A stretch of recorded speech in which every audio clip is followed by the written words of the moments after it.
जय श्री कृष्णा। राधे राधे। सभी भक्त जनों को मेरा नमस्कार। आश्विन मास की पूर्णिमा को बहुत ही पवित्र माना जाता है। शरद पूर्णिमा से जोड़ी कई मनाता है। ऐसा माना जाता है कि चंद्रमा इस दिन 16 कलाएं बिखरता है। इस दिन चंद्रमा की किरणों विशेष अमृतमयी गुणों से युक्त रहती है, जो कोई बीमारियों का नाश कर देती है। यही कारण है कि शरद पूर्णिमा की रात को लोग अपने घरों की छतों पर खीर रखते हैं, जिससे चंद्रमा की किरणों उस खीर के संपर्क में आती है। इसके बाद उसे खाया जाता है। कुछ स्थानों पर सबरजनक रूप से खीर का प्रसाद भी वितरण किया जाता है। हिंदू शास्त्रों में लिखित नारद पुराण के अनुसार शरद पूर्णिमा की मध्यम रात्रि में देवी महालक्ष्मी अपने वाहन उल्लू पर बैठकर अपने घर कमलों में वर और अभय लिए पृथ्वी लोक में विचरण करती है और मन ही मन संकल्प करती है कि इस समय भूतल पर कौन जाग रहा है। इसलिए इस पर्व को कुछ राज्यों महाराष्ट्र में कोजागरी या कोजागरी पूर्णिमा के नाम से भी जाना जाता है और माना जाता है, जिसका शाब्दिक अर्थ होता है कौन जाग रहा है।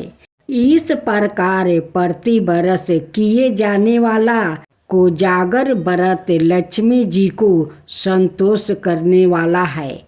इसे प्रसन्न हुए माँ लक्ष्मी न केवल इस लोक में समृद्धि देती है, बल्कि शरीर का अंत होने पर परलोक में भी सदर्ती प्रदान करती है। इस दिन वो अपने जागते हुए भक्तों को धन वैभव का आशीष देती है। कहते हैं कि जो जातक इस रात में जाग कर माँ लक्ष्मी की पूजा अर्चना करते हैं, माँ लक्ष्मी की उन पर अवश्य ही कृपा होती है। ज्योतिषियों के अनुसार भी जो इस रात को जाग कर माता लक्ष्मी की उपासना करती है, उसको मनोवांछित लाभ की प्राप्ति होती है और यदि उसकी कुंडली में धन योग नहीं भी हो, तब भी माता उन्हें धन धनाय से अवश्य ही प्रसन्न कर देती है। उसके जीवन से निर्धनता का नाश होता है। इसलिए धन की इच्छा रखने वाले हर व्यक्ति को इस दिन रात को जाग कर अवश्य ही माता लक्ष्मी की पूजा करनी चाहिए। शरद पूर्णिमा की रात्रि में चंद्रमा की चांदनी का लाभ अवश्य ही उठाना चाहिए। इससे बरस भर स्वस्थ बने रहते हैं, मन प्रसन्न रहता है।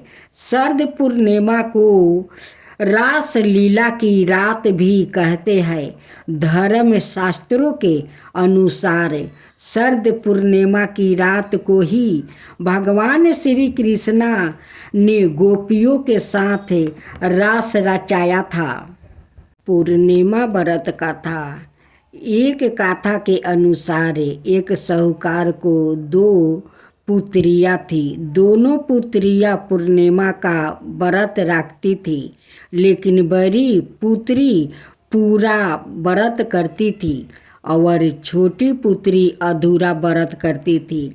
इसका परिणाम यह हुआ कि छोटी पुत्री की संतान पैदा होते ही मर जाती थी। उसने पंडितों से इसका कारण पूछा तो उन्होंने बताया कि तुम पूर्णिमा का अधूरा व्रत करती थी, जिसके कारण तुम्हारी संतान पैदा होते ही मर जाती है। पूर्णिमा का पूरा व्रत विधि पूर्वक करने से तुम्हारी संतान जीवित रह सकती थी। उसने पंडितों की सलाह पर पूर्णिमा का पूरा व्रत विधि पूर्वक किया। बाद में उसे एक लड़का पैदा हुआ जो कुछ दिनों बाद ही फिर से मर गया। उसने लड़के को एक पट्टे पीठे पर लेटाकर ऊपर से कपड़ा से ढाक दिया। फिर बड़ी बहन को बुला कर लाई और बैठने के लिए वही पाट दी। बड़ी बहन जब उस पर बैठने लगी जो उसका घंघरा बच्चे का छू गया। बच्चा घंघरा छूते ही रोने लगा। तब बड़ी बहन ने कहा कि तुम मुझे कलंक लगाना चाहती थी, मेरे बैठने से ये मर जाता तो। तब छोटी बहन बोली कि ये तो पहले से मारा हुआ था, तेरे ही भाग्य से ये जीवित हो गया है, तेरे पुण्य से ही ये जीवित हुआ है।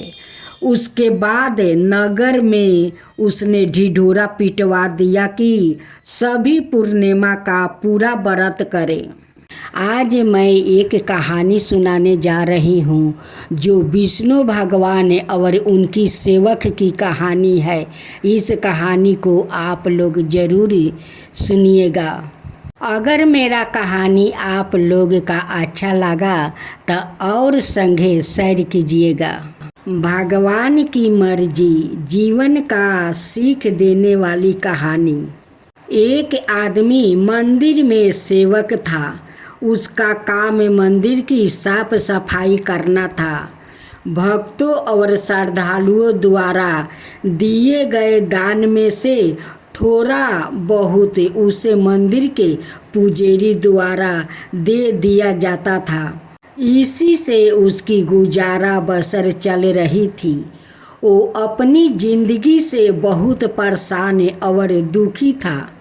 मंदिर में काम करते करते वो दिन भर अपनी जिंदगी को लेकर शिकायत करता रहता था। एक दिन शिकायत करते हुए वो भगवान से बोला, भगवान जी, आपकी ज़िंदगी कितनी आसान है, आपको बस एक जगह आराम से खड़े रहना होता है। मेरी ज़िंदगी को देखो, कितनी कठिन ज़िंदगी जी रहा हूँ। मैं दिन भर कड़ी मेहनत करता हूँ, तब कहीं 2 जून की रोटी नसीब होती है। काश मेरी ज़िंदगी भी आपकी तरह होती। उसकी बात सुनकर विष्णु भगवान बोले, तुम जैसे सोच रहे हो वैसा नहीं है। मेरी जगह रहना बिल्कुल आसान नहीं है। मुझे बहुत सारी चीज़ें देखनी पड़ती है, बहुत सी व्यवस्थाएं करनी पड़ती है। यह हर किसी के बस की बात नहीं है। भगवान जी कैसी बात कर रहे हैं आप?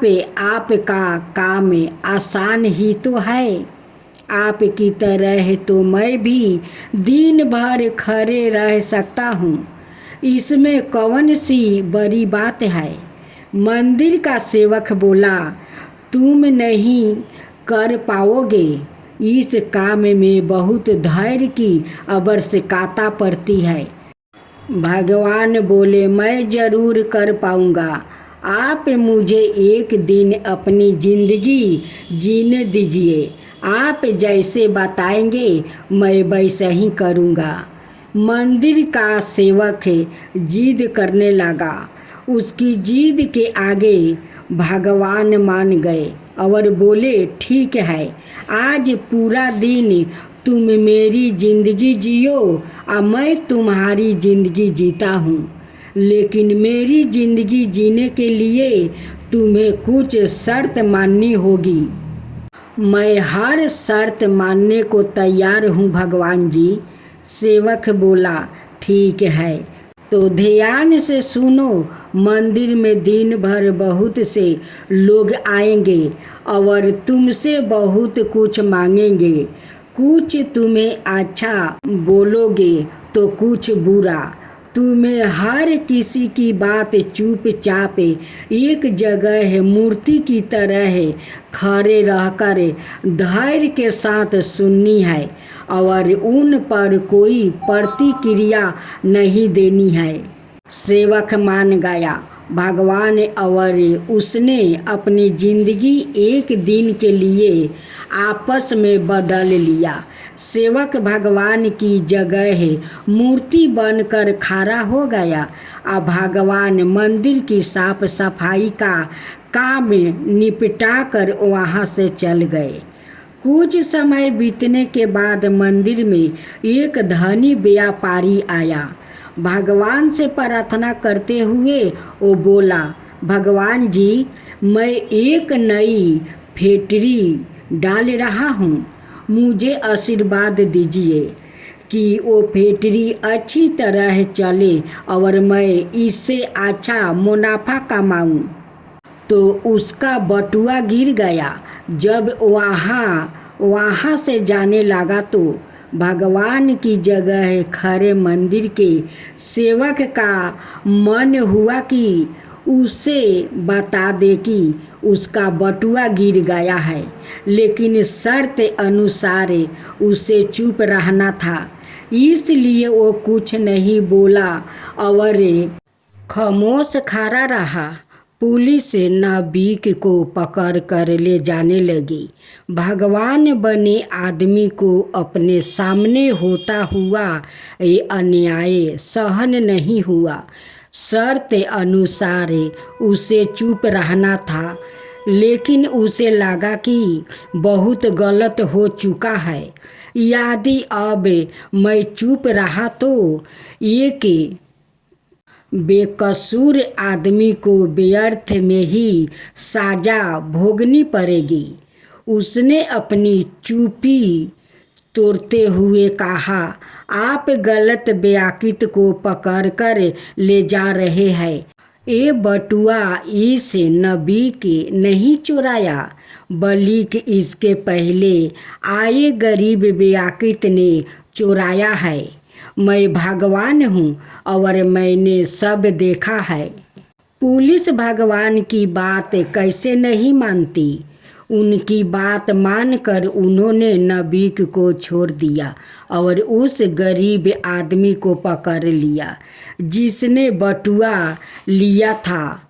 शाम को जब भगवान वापस आए तो मंदिर के सेवक ने पूरे दिन का वृत्तांत सुनाते हुए उन्हें गर्व के साथ बताया कि आज मैंने एक व्यक्ति के साथ अन्याय होने से रोका है। देखिए, आपकी ज़िंदगी जीकर आज मैंने कितना अच्छा काम किया है। उसकी बात सुनकर विष्णु भगवान बोले, ये तुमने क्या किया? मैंने तुमसे कहा था कि चुपचाप मूर्ति बन कर खड़े रहना, लेकिन वैसा ना करे। तुमने मेरी पूरी योजना पर पानी फेर दिया है। उसी धनी व्यापारी ने पूरे कर्मों द्वारा इतना धन कमाया है। यदि उसमें से कुछ पैसे गरीब आदमी को मिल जाता तो उसका भला हो जाता और व्यापारी के पाप भी कुछ कम हो जाता। जिस नबी को तुमने समुद्री यात्रा पर भेज दिया है, अब वो जीवित वापस नहीं आ पाएगा। समुंदर में बहुत बड़ा तूफान आने वाला है। यदि वो कुछ दिन जेल में रहता तो कम से कम बच जाता। सेवक को यह सुनकर एहसास हुआ कि वो तो बस यही देख पा रहा था जो आंखें के सामने हो रहा था। उन सबके पीछे की वास्तविकता को वो देख नहीं पा रहा था। जबकि भगवान जीवन के हर पहलू पर विचार अपनी योजना बनाते हैं और लोगों के जीवन को चलाते हैं। हम सब भी भगवान की रहस्यों को समझ नहीं पाते हैं। जब हमारे साथ कुछ गलत हो रहा होता है, यह हमारे हिसाब से कुछ नहीं हो रहा होता है, तो अपना धैर्य खोकर हम भगवान को दोष देने लगते हैं। हम यह समझ नहीं पाते कि इन सब के पीछे भगवान की कोई ना कोई योजना छुपी हुई होती है। ऐसे समय में हमें भगवान पर विश्वास रखकर धैर्य धारण करने की आवश्यकता है। इसलिए चिंता ना करें। यदि आपकी मर्जी से कुछ नहीं हो रहा है, तो इसका अर्थ है कि वो भगवान की मर्जी से हो रहा है, और भले ही देर से ही सही, भगवान की मर्जी से सब अच्छा ही होता है। ओम जय लक्ष्मी माता, मैया जय लक्ष्मी माता, तुमको निस दिन सेवते हरि विष्णु दाता। ओम लक्ष्मी माता, उमा राम ब्रह्मणी, तुम ही हो जग माता। सूर्य चंद्रमान धावते नारद ऋषि गाता। ओम जय लक्ष्मी माता। दुर्गा रूप निरंजनी, सुखी सनपति दाता। जो कोई तुमको धावते, ऋषि रिधि सिद्धि धन पाता। ओम जय लक्ष्मी माता, तुम्हें पाताल निवासिनी, तुम्हें ही सुविदाता। करम प्रभाव प्रकाशनी, भाव निधि की ताराता। ओम जय लक्ष्मी माता, जिस घर में तुम रहती, सब सद्गुण आता। सब संभव हो जाता, मन नहीं घबराता। ओम जय लक्ष्मी माता, तुम बिना ज्ञान ना हो बेबस्तर ना कोई पाता। खाने पाने का भाव सब तुम से ही आता। ओम जय लक्ष्मी माता, सुबह गुने मंदिर सुंदर, सिरोधानी जाता। रतन चतुर्दर्शन, तुम बिना कोई नहीं पाता। ओम जय लक्ष्मी माता। श्री लक्ष्मी जी की आरती जो कोई जन गाता, उरे आनंद समाता, पाप उतर जाता।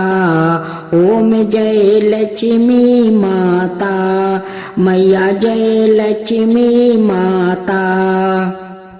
ओम जय सोमादेवा स्वामी, जय सोमादेवा स्वामी। दुखी हरता सुखी करता, जय आनंदकारी। रजत सिंहासन राजते, जयोति तेरी अन्यारी। दीन दयाल दया निधि, भाव बंधन हारी। जो कोई आरती तेरे प्रेम सहिति गावे, सकल मनोरथ दायक निर्गुण सुखी राशि। अयोगी जन हृदय में तेरा ध्यान धरे, ब्रह्मा विष्णु सदा शिव संत करे सेवा। वेद पुराण बखानत भय पतखहारी, प्रेम भाव से पूजे सब जग के नारी। शरणागत प्रतिपालक भक्तन हितकारी। धन संपत्ति अवर बेभाव सहज सो पावे। विषय चराचर पालक ईश्वर अविनाशी। सब जग के नर नारी पूजा पाठ करे। ओम जय सोमदेव स्वामी, जय सोमदेव स्वामी।